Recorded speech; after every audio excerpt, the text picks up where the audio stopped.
Hello and welcome. I'm Dr. Laura Mitchell, and I will be the chair of today's session on serious play, adult learning through games. Thank you so much for joining us. I'm a senior lecturer in the School of Business for Society, University of York, and I am joined today by Professor Penn Holland from the Department of Biology. We are collectively co-leaders of the Playful Learning at York group, which we might tell you about a little bit later. But most importantly, we have some wonderful panelists today who are going to be sharing their insight and ideas on the topic of play and games. So I would very much like to welcome our speakers. We have Zara Reid from Mazaza Games, Daisy Abbott from Glasgow, and Victor Perez-Moraga from Durham. So I'm going to ask each of our panelists to introduce themselves in their own way so that you can learn a little bit about where they're coming from and a little bit about their professional interest in games and how we can learn from them. So if I first turn to Zara of Mazaza Games, please, for the benefit of our audience, could you introduce yourself and tell us, would you describe yourself as any particular kind of gamer? Thanks for having me here today. I'm Zara. I'm one of two people at Mazaza Games. And at Mazaza Games, we design and publish board games with a strong conservation theme, with the ultimate aim to inspire people to protect our planet's biodiversity through the power of play. So our flagship game is a game called Kavango, which I'll show you later. And so we launched that in 2023 and have been lucky enough to be able to sell it across the world and in 5 different languages. And it has a really strong message of sustainability and conservation embedded in it. In terms of me as a gamer, I enjoy all types of games. I'll play anything that comes to the table, but I think my preference is probably for mid-weight gateway games. So at the moment, I'm particularly enjoying Azul Queen's Garden. Thank you. Fantastic, thank you. Daisy, could you give the audience a little bit of insight into you, your background, and what type of gamer you are? Certainly, yes. I'm Dr. Daisy Abbott. I am from the Glasgow School of Art, where I am an interdisciplinary researcher. So I do lots of different things, but my main focus is on game-based learning, particularly in adult education contexts, such as higher education. I finished my PhD on that topic last year. So I looked at specifically game-based approaches to critical thinking and research skills in higher education. And in terms of the kind of gamer I am, I'll play anything. I particularly enjoy LARPing. For those that don't know, that means live action role playing. I like games with a physical element to them. I also really like board games and social games. And I will play a computer game, but not as often as I play all the others. Thank you. And Victor, could you tell us a little bit about yourself and what kind of gamer you are? So, hi everyone. Thank you, Laura, for inviting me today. I'm from Chile, so this long and thin piece of land in South America, and I was born at the very bottom of my country, so I am really from the south. Um, I am a postdoctoral fellow at Durham University Business School, and I specialize myself in critical studies. And during my PhD between 2018 and 2023, I studied the relationships between leadership, creativity, and play in the workplace. Personally speaking, I think I have probably like an inner gamer and my working gamer.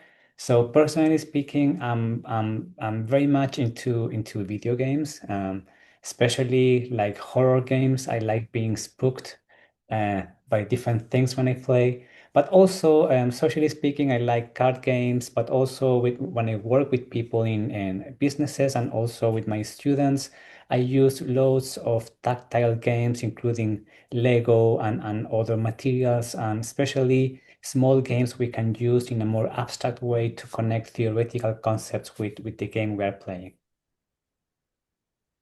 Thank you very much.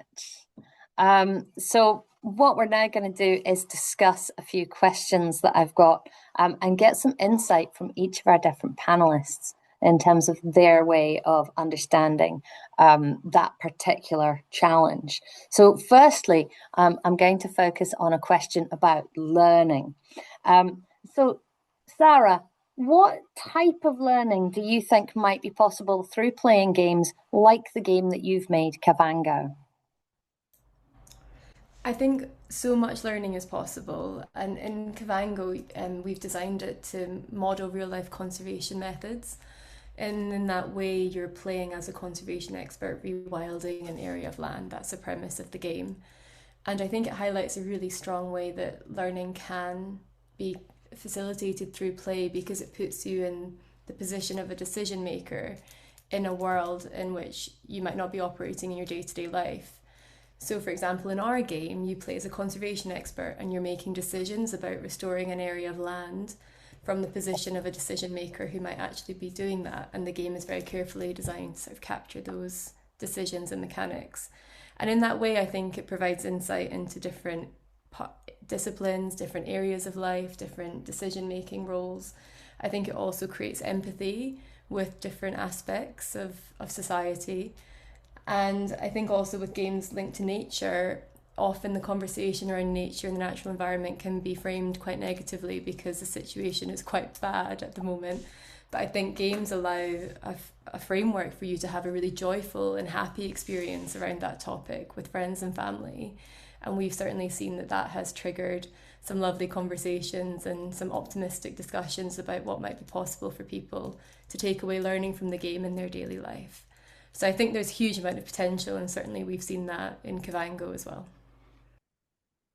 Brilliant, thank you. Now, Daisy, you, without telling us everything from your PhD, are sort of our particular focus expert on playful learning. So could you tell us your point of view on that? Yes, so I think the key thing about games is that they have to be interactive. They are by definition interactive. And play and games tend to tend to be considered as a subset of active learning. A lot of them are experiential. You know, they place a player in a recognizable situation, such as Zara described, and help them through the game's design, through the options open to players within the game to come to a new understanding or to solve problems within that context. Some games can also be social. Not by no means all games are social, but there's quite an interesting concept called social constructivism from pedagogy theory, which basically means that you as an individual make the meaning for yourself. That's constructivism. Well, when you're around a table playing a game with other people, you can actually bounce off each other and as a group come to this new and greater, deeper understanding than you would have got as an individual. So games can enable all of these things if they are designed rigorously and the interaction mechanics of that game really does help the player to achieve this type of learning. So yeah, it's games. I just want to finish by saying games are just a format. You know, it's like a film or a book or a worksheet in learning. They're just a format, and they can be designed in lots of different ways to do lots of different things. But the understanding of how games can achieve learning is quite important to engage with. Yeah, that sounds like a really interesting point. Victor, do you have some thoughts on this that you'd like to share? Yes, I would say that following Daisy, I am inspired by a pedagogical theory, which is a subset of constructivism, which is called constructionism, which comes from the idea of building something. And as a Lego Serious Play facilitator, I use Lego bricks, for instance, with my students, and I ask them to build models so they can reflect, for instance, about challenges in our society or challenges for businesses or relationships, for instance, between gender and the workplace. So I would say that play is particularly helpful to make concrete, very abstract ideas. So when people play a building game, either using different materials, in this case Lego, people can actually create or make tangible those ideas that sometimes might be difficult to explain. So for instance, if we are talking about leadership, so how does leadership look like? And they start putting things on the Lego plate, and then you start seeing how people, for instance, use animals and people and tools, and they start to use also metaphors to explain the concept. And at the same time, as they are doing this, students or participants tend to be very engaged as well with the activities. So I would say that play is very helpful to jump from abstraction to concretion of ideas, but also helps a lot with engagement and creativity as well. So that's really interesting because through each of our panelists, we've got some perspectives that are kind of drawing out this idea of what might happen when you're playing a board game in private or with family, what might be happening in a social situation, and then also what might be happening in a more formal learning environment. So we might come back to some of those points later. Here's a question for all the panelists. Feel free to jump in and agree or disagree. Does it matter if the game is fun? I think it does. As a designer and publisher, you do need people to buy the game and want to play the game. So I think, from my perspective, it's essential. And sometimes the fun is the hardest bit to design in because it's quite intangible. And as much as you can spend time thinking about the mechanics and the interactions and filling sort of up spreadsheets to make sure the balance works. That's why playtesting is so important, because you need to see how it actually plays in real life and the social connections that are made. Sometimes the fun element of a game can be quite intangible, and you do need to just sort of develop that through observation or instinct. And I think it is very important to bring people to the table. So I'm going to provide a counter perspective to Zara. So I design games that are explicitly for use in educational contexts. So I don't need people to buy my game. My students are already there. They're a captive audience. So for me, fun is a less important consideration than how effective the learning is and how effectively the games that I design deliver what I want them to deliver. And I also want to say that fun is, I think, quite an overused word in the context of game or play-based learning. I joke that Daisy hates fun. I don't hate fun, but I do hate the idea that this word fun is used to mean that all games have to be enjoyable, or all games have to be the hedonic type of fun. Because that's how that's usually interpreted. Well, actually, there are lots of different kinds of fun. There is the pure fun of learning. There is a concept called eudaimonia, which is its Greek word that translates as kind of fulfillment. So this idea that you get a reward from something, even if the activity itself is not pleasurable or enjoyable, you can still achieve this kind of eudaimonic fun. And so I prefer to use the word rewarding rather than fun, because there's plenty of examples of games that are deeply uncomfortable to play, but give you really new insights into a topic, or give you a perspective shift and an ability to empathize because you've experienced that difficulty or that discomfort of playing a game that challenges your worldview. So yes, emotion is important, but fun less so, at least in my context. Well, so that's really interesting. So like even a very negative emotion could be quite an important sort of learning opportunity. Victor, have you seen anybody having like really strong emotions in response to playing? Yeah, I have some thoughts about this because, well, from a theoretical point of view, when you read different, authors on, canonical text on play, usually fun is one of the key components of play.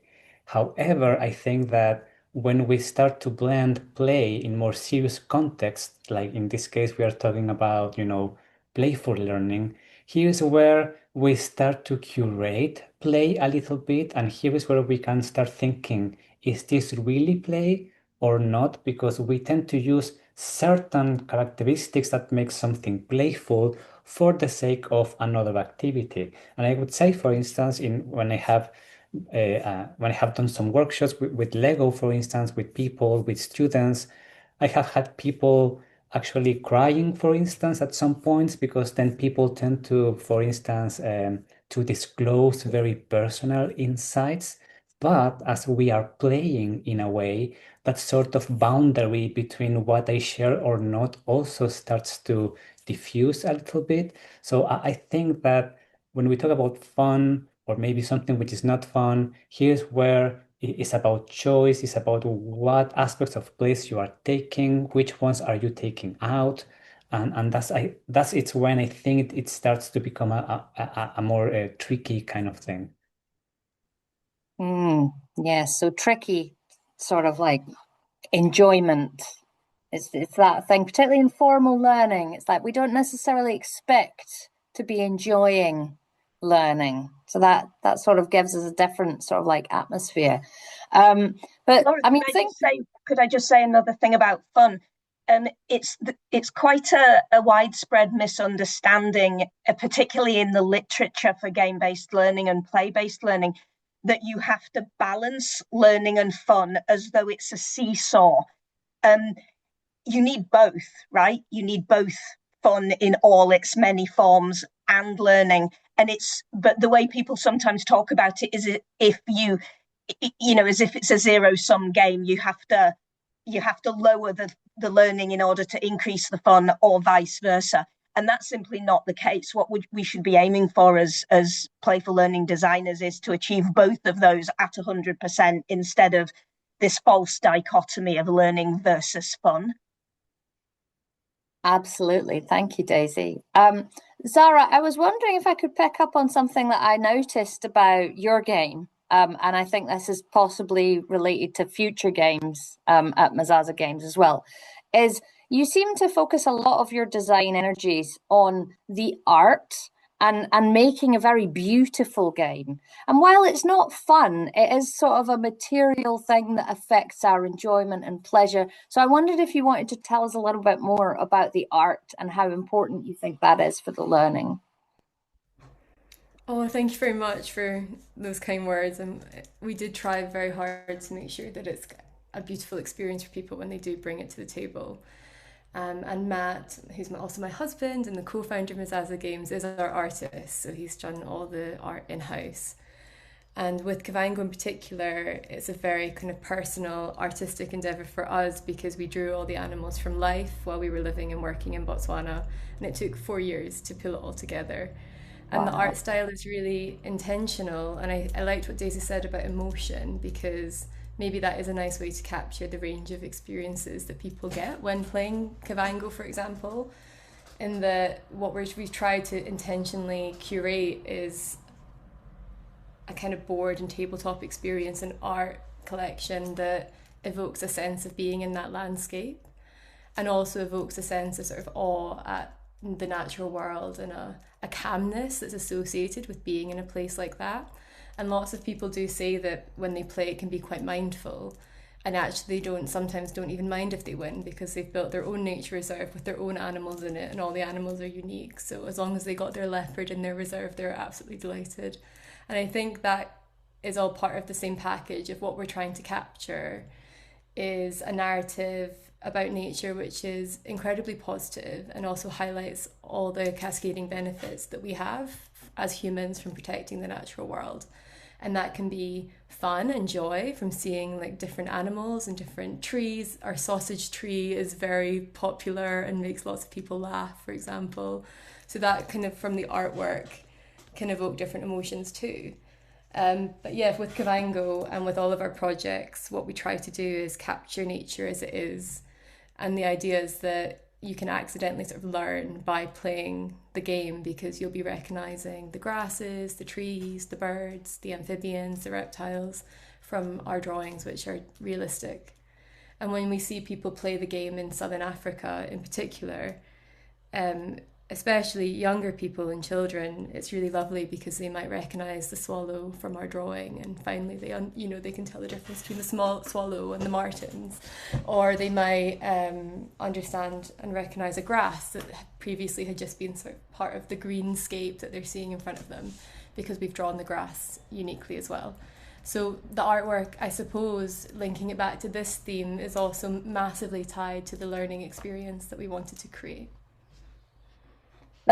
Like you've sort of snuck in plant and animal identification through the art. It's a sort of exposure technique.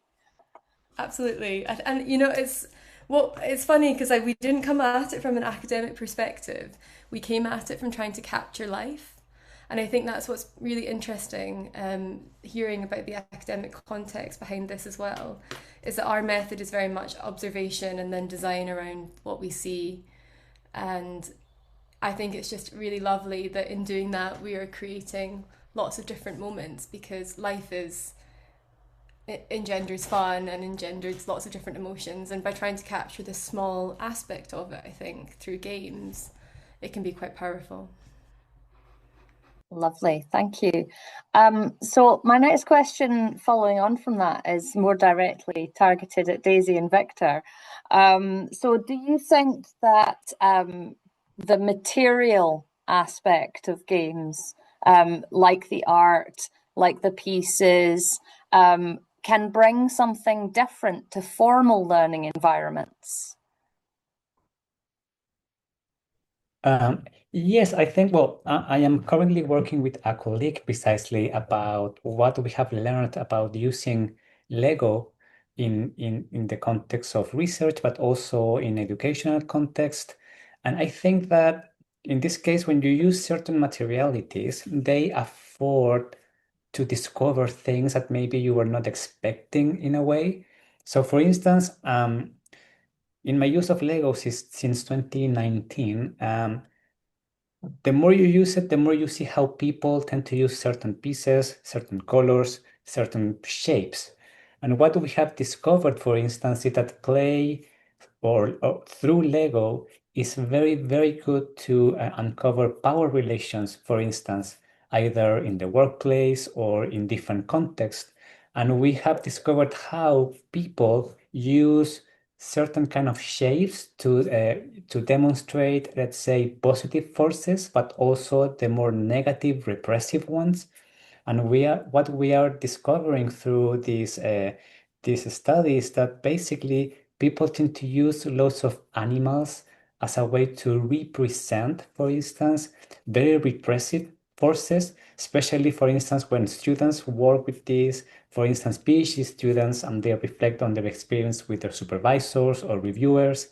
They use, for instance, an octopus to show that they could grab you and drown you down and kill you in the process. But at the same time, the supervisors are like bigger shapes, human shapes behind the student. So I think that it's not only helpful for learning for the participant, but also for ourselves as the practitioners, because you learn as well to see things differently. And through that, you can also help students to look for specific things as they are playing. Oh, Daisy. Yeah, I mean, I love what you said there about affordances, Victor. So affordances, for people that don't know, is just this idea of what does the object or what does the situation allow you to do and what does it push you towards. And I would say that material objects, but also the physicality of the body, these are involved in psychology and in learning just as much as the brain is, or at least involved in to some extent. So we have these different types of learning. You know, there's cognition, but there's also the emotional aspect that we talked about before.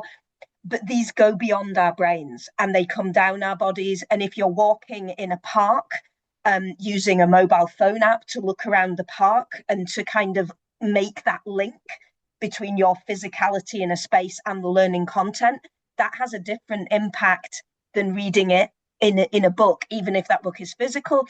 Victor talked about the tangibility of objects and of construction using those objects.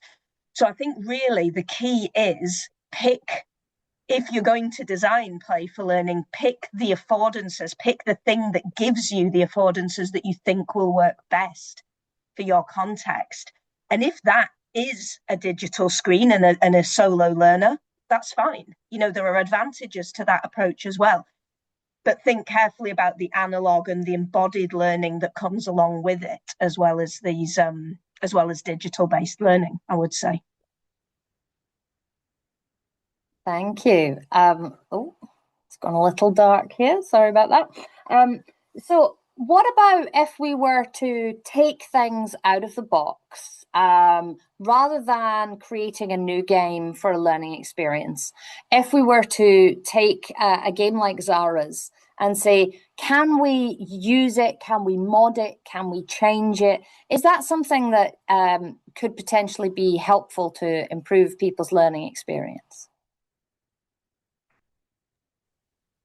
Okay, so I guess I'll come in on that, and I will say it helps. I think hacking or modding games helps you understand the system that's been designed to deliver the learning. Now, if that understanding helps you challenge and dig deeper and question the topic, that can be a very, very positive impact of tinkering with games and play. If your learning outcomes are much more about get this information across to the player as quickly as possible, that might not actually be time well spent, depending on how quickly people need to learn things. So I do think that modding is absolutely an incredibly useful skill for game designers and game design students. But if we separate learners from that, I would say it depends on the context. Okay. Victor, do you think there's any benefit in hacking games to help us learn? Yeah, I would say that well, when I was like younger, like a child going to teenage years, I loved to disassemble stuff and break things down and put them back together and just develop my curiosity as to how things work.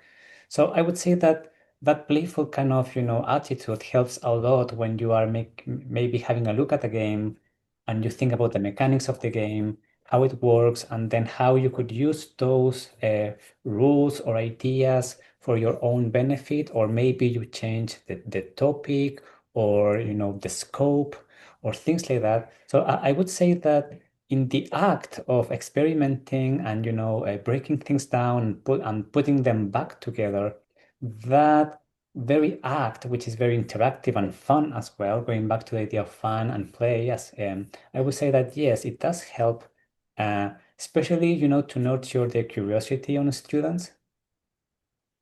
What do you think, Zara? Do you think it can really help develop people's curiosity if we just take everything out of the box and throw it around? Yeah, definitely. And there's examples where that's been done with our game. I've got a green screen on, so I'm not sure it's going to work, but let me just see if you can. No, it doesn't work. No, I'm But afraid we basically, just lost you. the artwork, for example, it draws animals in situations. So nocturnal animals are drawn at night. Aquatic animals are drawn by the water. So we've had examples of people working with younger children, for example, where they have turned the cards into a different game where you group animals by some of their defining characteristics. So it'd be a race to kind of group the nocturnal animals and then maybe do a quiz on which ones they are, or a race to kind of look at animals which are adapted to water-based environments and then use the cards to do that. And I think that's wonderful because it really helps make the game more accessible to more people. And we're very happy for people to take the game apart and use it in whatever way they want. And I think that's just lovely when we hear those examples. I think also it can help with innovation as a designer, especially getting that feedback from people who have played the game. For example, we've just developed a version of Kavango which you can play just with the cards and you can take with you when you're traveling, so it's much lighter, much smaller. And in that, we've created a version of the rules for children aged 6+, whereas normally the game we advise is for children aged 10+ and adults. And we developed the kids' rules by hearing from friends and family and fans who had adapted the game to play with their young children because the children just love the animals. And that idea sort of sparked in us something that we wanted to create to make the game even more accessible and reach even more people. So hacking from a design perspective is also helpful, and it's worth telling the designers if you have hacked it and if you've been enjoying playing around with it, I think, because it can also spark different levels of creativity and innovation in the design process too.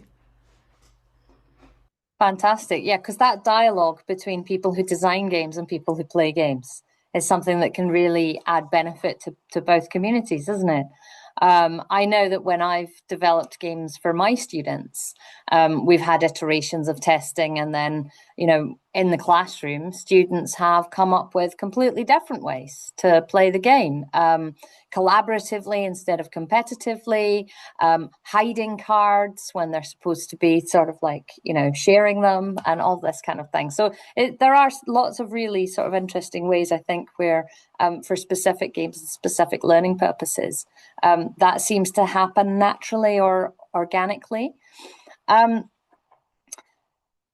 If we're moving to even further into a world which is increasingly mediated through digital technologies, however, and particularly for adults, where the workplace is increasingly becoming a space where you're expected to do the majority of your interactions through a screen, like we're doing here on this panel.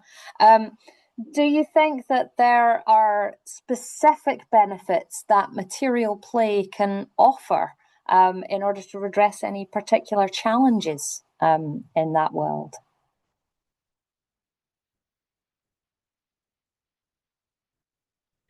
I will jump in. As a person who likes to use lots of materials, either, spaghettis, Lego bricks, Play-Doh, and other things that you can touch or smell, like the Play-Doh smell is very particular, for instance, or the sound of Lego clashing with each other. For me, at least, thinking of the future in which, we are more isolated from each other, I think that the capacity of play and games to hopefully making us closer to each other and just enjoy a moment in which we can use also our bodies and our senses to be on the activity. I think that's the part that for me is important, especially now that with all of the AI technologies in which people now rely more and more on things that, on a piece of code, which gives you an answer for everything. But when you use materialities, when you engage with the world in that way with your senses, you can get also things that probably you won't get in only in an online mediated environment. So for me at least, and my practice, I will always try to keep the sort of, material connection, even though we can do so many things nowadays online. But I think that I still resist a little bit to move everything towards the online world. So at least for me, as long as I can bring that materiality into the office or the classroom, I think that's going to be even more important in the next few years. Thanks, Victor. I know that personally, I've recently been recommended a whole bunch of solo play games, which are also a really good way of being able to get a bit of a break away from screen time, to play with some material components, which is something that I think might be really beneficial to people if they're working from home a lot and using digital technologies a lot. Daisy, what do you think about this digital space and how we can use games? So there's sort of two ways to answer this question, and one is from the purely logistical view, and the other is kind of the more designer perfect world kind of view. So purely logistically speaking, you need to think about the audience. And in many cases, a printed game, especially if it's free, a print and play game, is much more accessible to your audience. So if your audience is school teachers, they probably have firewalls up in their schools and they can't access a game through a web page, for instance. So, and particularly in places where the internet cannot be assumed, smartphones or good computers or the internet cannot be assumed to be accessible to everyone, then the material aspects of play really come to the fore and are much more important for reaching that audience. For many people, actually a free digital app, you can get it straight away. You don't have to pay for it. It works on your device or it works on the web page that you're looking at. That's much easier than having to print and cut out a load of cards. So there are these kind of logistical, practical issues that are embedded in gameplay design and shouldn't be neglected until the end, because otherwise you'll end up designing some sort of activity that is completely inaccessible to the people that you want to use it. On the more kind of theoretical, design, blue sky kind of side, again, I just think it comes back to affordances. And there's a theorist called Jesse Schell, who I think was a theme park designer before writing a book about game design. And there's a nice quote, I can't remember it exactly, but he says something along the lines of, what you want is the experience. Without the experience, the game is worthless. And I think that's a really useful way to look at it. Think about the experience that you want and then design whatever it is, whether it's Lego or getting your hands into Play-Doh or a digital game. Design that to deliver the experience that you want your players to have. Because all the game is the medium for making that experience happen. Thank you. So thinking about whether the learning experience is going to be a material one or a social one, or what kind of space you're expecting them to interact in, whether there's a sort of a digital sort of like barrier, those are all like really important sort of features. Well, thank you to everyone for coming in on those questions. I know we have received a few questions from the audience in the Q&A feature. So I'm going to pass over to my colleague Pen, who's going to just ask those questions and sort of feature them for further discussion. Thanks, Laura. And this is a session about games, so of course we have to have a little bit of competitiveness. We've got some questions coming in. If we win, we'll have more questions than we can answer in this session, and we'll have more questions than anyone else has had in a Q&A at the Festival of Ideas. So please do add your questions in, and we will get through as many of them as we can. But I wanted to start by following on from that question about material play to ask, starting with Zara, when we play with tangible things, we have to make stuff and consume things and produce. So how can we embed sustainability into that production process? Thanks, that's such an important question, and we're really trying to change the industry like one game at a time with the way that we produce games.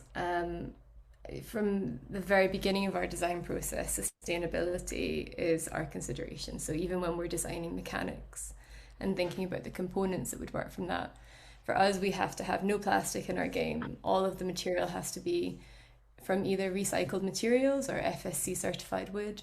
We reduce emissions as much as possible, so we think about where we produce our games, for which audiences and how they'll be transported. And those are really red lines for us in the production of all of our products. And it's been quite hard sometimes to shift mindsets to thinking about sustainability. For example, most games will come wrapped in plastic in a shrink wrap. Ours don't, they come wrapped in a paper sleeve, which actually looks better and is probably a better experience for the person buying it. But it's just that it was established that games come wrapped in plastic, so everyone wraps them in plastic. And I think from the very beginning, thinking about sustainability in how you're designing the mechanics to make sure that you're not kind of setting yourself up for failure in terms of sustainable production further down the line is key. And there's a lot of resources out there like the Green Games Guide, which I'd recommend anyone to look at if they were thinking about this, which create really good frameworks and sort of levels of thinking to think about transport emissions, to think about component materials, to think about how you're producing it, where you're producing it, what is the energy source that's behind the production and manufacture of the game. And there's so many different levels to think through, but the Green Games Guide really helps map out that complexity and helps you work through it. But yeah, for us as a company, it's, we also are trying to embed ideas of the circular economy into what we're doing. So how can we make sure that our games can be reused and repurposed? And I think hacking is a lovely example of that games can be used for multiple purposes. And in the travel version of our game that we've made, which is called Let's Go Kvango, that creative idea emerged from thinking about how we can encourage people to reuse their cards, because we wanted to replace their deck because we'd updated some of the artwork. So we didn't want people to throw away their old cards. So we thought, okay, great, we'll create a new game so they can use their cards instead of throwing them out. So I think it's a great example of how sustainability and a really conscious production method can create innovation too. And it is really important, I think, that every business that's operating and creating things is putting that at the centre of what they're doing, because the situation for the environment and with climate change is stark, and we all need to act immediately to try and do what we can to improve the situation. And businesses have an opportunity to do that in a meaningful way. I think it's absolutely essential that we all prioritise it and put it at the heart of what we do. Fabulous, thank you. And I think that leads nicely into one of the questions in the chat, which you are now overwhelming. Thank you. I cannot keep up with them all, let alone ask them all. So it's brilliant. But I think one of the things that we've seen through this discussion is a sort of tension between the commercial games and the non-commercial games, and sort of what is funding those and where they're being used. So we had a conversation about do you need it to be fun? Do you need it to be rewarding? Can you sell a game that is rewarding but not fun, or do people not want to give money for that and it needs to be free to share? So the question really is around when somebody creates an analog game, what rights do you think designers should have over their games when they're putting it out into the world? Or should we be encouraging people to hack and learn and prioritize that sort of collective growth rather than a business model, if you like?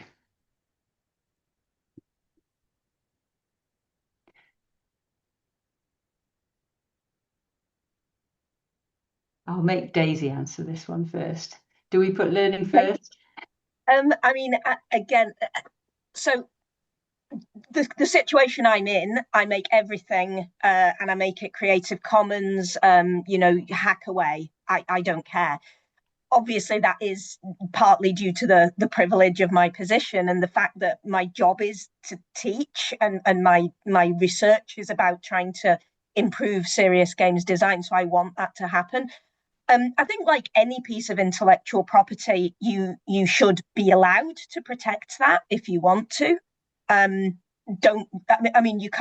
can't ever really stop people mentioning no AI training data sets, but you can't really stop people hacking your work, but you can not release it as a free hackable thing. And I think that's absolutely a right that creators of any kind should have.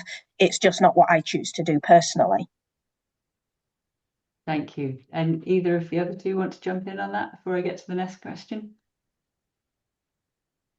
Just say that you can't stop it from happening. So I think you might as well embrace it and hope that in sort of copying or emulating ideas that you've designed into a game or the components, that it just raises awareness of what you're trying to do. Because there is no way of protecting your intellectual property of game mechanics that I'm aware of. And there is a lot of duplication of mechanics and themes, but sometimes that can also lead to lovely results at the end of it. So in some ways, it's about just leaning into the reality that you can't stop it. So how can you make the most of it? Yeah, that's fair. And so, I mean, you've mentioned the privilege of an academic position, perhaps, to make these things and share them with the world. And we've, a phrase that comes up a lot when you're talking about games and play and learning is permission to play, the power of play, but then we get into the privilege of being able to play. How do you think games might help in building empathy, perhaps, which we've mentioned, but also in reducing biases in how people learn in the classroom, whether that's the way different genders might approach collective or individual activities, or people from different backgrounds and experiences? Victor, you haven't talked for a while. Yes, when I saw that question about gender, I was thinking that, well, with Lego, it's actually as a toy, it's a very gendered kind of object or toy. Usually, it's given more to boys than girls. Usually they are very squared as well. Nowadays we have like different sets now that seems to be more smooth, etc. Which at the same time I would say it may be perpetuating certain gender stereotypes as well. However, even though I'm aware about the gendered nature of Lego, for instance, I think that one of the main aspects of play, either if you use it online, face to face, and it doesn't matter what kind of play or games you bring into the table, I think that the safety aspect is one of the most important ones. When you read about play, when you look about what makes play, safety is one of the main characteristics. So people should be allowed to explore, ask questions, make mistakes, suspend as well the rules of the outside world, because we also are entering in a different world with a specific set of rules for a specific time frame as well. So I would say that, at least in my practice, what I try to do as well to avoid issues of biases with either with people from different countries or different places, genders, and everything. The safety and the respectful aspect, I think, is very important. So you can keep, a good atmosphere and in which you can help people to learn and to engage rather than to disengage.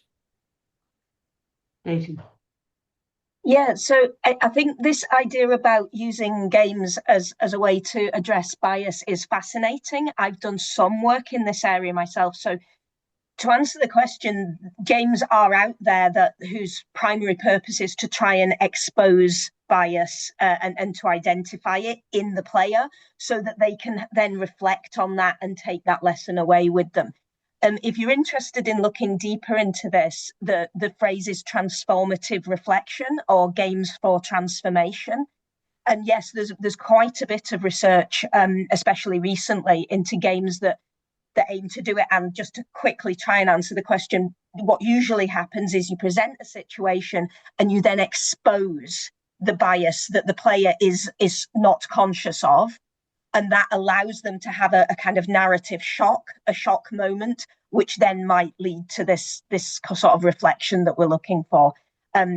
Email me if you want to know more, whoever asked that question. Brilliant. And so quite a big question now. How do we know if a subject area works for a game? And maybe associated with that, there's also a question about what you think the benefits of role playing are. So when we talk about games and play, how do we know a subject area will work, and how do you pick the right sort of play and game for that area? Can I jump in quickly on this? My research is really about the nuts and bolts of how games work. And my position on this is that it's not about the subject at all. It's about how people learn that subject. So if you think about something like case law, you just have to memorize it. And if you think about irregular verbs in language, you just have to memorize them, right? The how is the same there, even though the subjects are completely different.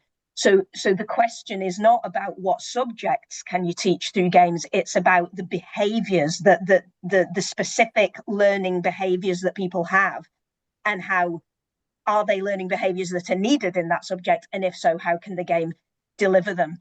And jumping really quickly onto the question about role playing. Role playing is a learning method that places a player in order to try and win as that character. It gives you a really deep insight and a nuanced understanding of that character, and therefore lets you kind of immerse yourself in what a character might think or feel or want, which helps you to learn about that character. So it is one example of a learning mechanic that can be quite effective. Yeah.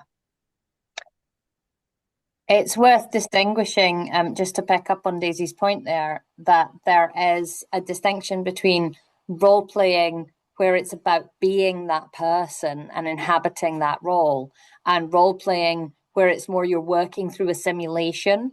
So there are many things. For example, at the moment, there's a lot of research projects working on community engagement and public dissemination of scientific results around issues to do with climate change, flooding, urban planning, all these kind of topics. And those are actually a case of you role play through a simulation, which is a little bit different to role playing in a sort of more sort of psychological inhabiting of a situation in terms of what you want people to learn. Brilliant. Thanks, Laura. I've got one final question for all three of our panelists before we wrap up at the end. And I'm just struck by the way you're all from very different backgrounds. So we've got someone in a business school, we've got someone in the School of Art, someone from a conservation background.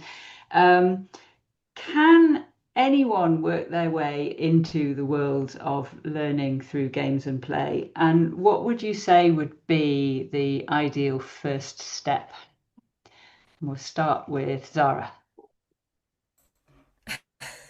I think I'm probably proof that yes, you can.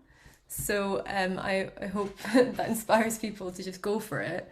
I think it's one of those situations where the more you think about it and the more you try and figure it out, the less likely you are to ever do it. So if you've got an idea for a game and you're passionate about it and it's a message that you want to share, just do it. And there's loads of ways of making it real. We did crowdfunding through a platform called Kickstarter, which is a very popular route to get funding to basically produce a product from lots of different people all over the world. And that's a very common route for games. There's a big gaming community that's on Kickstarter supporting small creators, which is wonderful. And I think what you have to just bear in mind is that you have to hold the two possibilities, that no one will be interested in what you do, but it's still really important that you do it. And it's okay if no one buys it, but equally it's wonderful if lots of people do. And it has to be, I think, the way to really get through it is to care a lot about the message that you're trying to share through games and the learning that you're trying to create through the game that you're making. And I've found that when it's sincere and meaningful and sort of based on like true inspiration and passion, there's so many people who just want to support that, which is such a lovely indication, I think, of goodwill across society all over the world, that if people can see a passion coming through, there's so many people there that will help make it happen. So I would definitely say that anyone can get into it, and everyone should. Daisy. Yes, I agree. It's definitely worth engaging with it and trying to learn about it. I'm just going to say that any game that we create is not perfect. It's not perfect as a creation, and it's not going to be perfect for every one of the learners who experience that game. Learners are very diverse. So don't try to make a perfect game. Games are not a panacea. They're not for every learner. Instead, make a game that is good enough for your purpose, and don't worry about perfection. And Victor, you might want to touch briefly on the dark side of play in your answer. Yeah, well, before that, I would say yes, just for people interested in play, just go for it, just try to think, what do I want my students to learn and how can I make that happen in a different way? So for instance, I have asked students to build a catapult to break a pyramid. using different leadership styles. So I say to one group, you have the dictatorial kind of leader, you have a more democratic leader, and then you explore the differences in how people work together. So that's an example on how you can bring a more playful mode of engagement. Now, in terms of the dark side, I would say that what we need to be careful is whether we are playing or not. Because in the classroom especially, there are explicit power asymmetries between the educator and the students. So play is supposed to be voluntary, for instance. And the question is, can your students say no to you? I don't want to play. Or what happens if someone actually says, you know what, yeah, I'm just going to leave. Or at the same time, when we are playing in let's say, serious context, there is always something at play as well. Because play is supposed to be also unproductive and also done on its own sake. But then in the serious context, we are using play in a productive way. We are making people play. So then we are in a way violating a number of things that are supposed to make play actually play. So of course, I think that the ethical side of using games and play in serious context is always very important. And that's why I always say to my students, this is not play or serious play, but I prefer to talk about playful work, because at the end of the day, we are working, we are learning, we are trying to be productive with the process. And that means that it's not necessarily 100% real play in the traditional sense. Oh, well, I think that is a wonderful note on which we can round up. Play gives us many opportunities for serious learning as adults, but we have to remember, as our panelists have pointed out, it is a medium and it comes with all the usual ethical responsibilities of using any other medium.